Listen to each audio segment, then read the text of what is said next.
You know, there are American heroes who don't like this idea.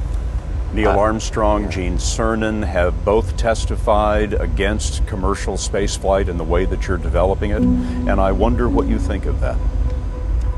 I was very sad to see that, because those guys are, those guys are heroes of mine, so it's really tough. You know, I wish they would come and visit and see the hardware that we're doing here. And I think that would change their mind. They inspired you to do this, didn't they? Yes. And to see them casting stones in your direction. It's difficult. Did you expect them to cheer you on? Certainly hoping they would. What are you trying to prove to them? What I'm trying to do is to make a significant difference in spaceflight and help make spaceflight accessible to almost anyone. One of the most difficult choices I've ever faced in life was in 2008. I think I had maybe $30 million left, or $30 or $40 million left in 2008. And I had two choices. I could put it all into one company, and then the other company would definitely die, or split it between the two companies. But if I split it between the two companies, then both might die. When you put your blood, sweat, and tears into creating something, or building something, it's like a child. And so it's like, which one am I going to let one starve to death? I couldn't bring myself to do it, so I split the money between the two. Fortunately, thank goodness, they both came through. What was your biggest failure, and how did it change you? Well, there's a ton of failures along the way, that's for sure. As I said, for SpaceX, the first 3 launches failed, and we actually were just barely able to scrape together enough parts and money to do the 4th launch. If that 4th launch had failed, we would have been dead. So multiple failures along the way. I tried very hard to get the right expertise in for SpaceX.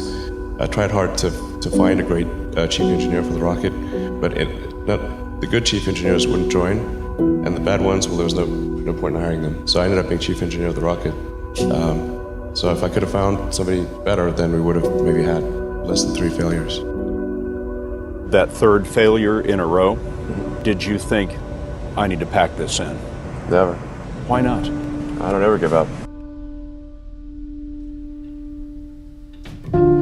So many people tried to talk me out of starting a rocket company. It was crazy. One good friend of mine collected a whole series of videos of rockets blowing up and made me watch those. He just didn't want me to lose all my money. We're doing these things that seem unlikely to succeed, and we've been fortunate, and at least thus far they have succeeded. Now is the time to take risk. You don't have kids. As you get older, your obligations increase.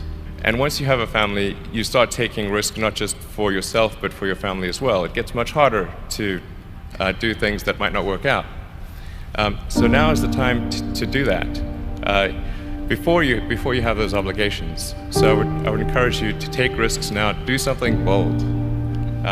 You won't regret it. How did you figure you were going to start a car company and be successful at it?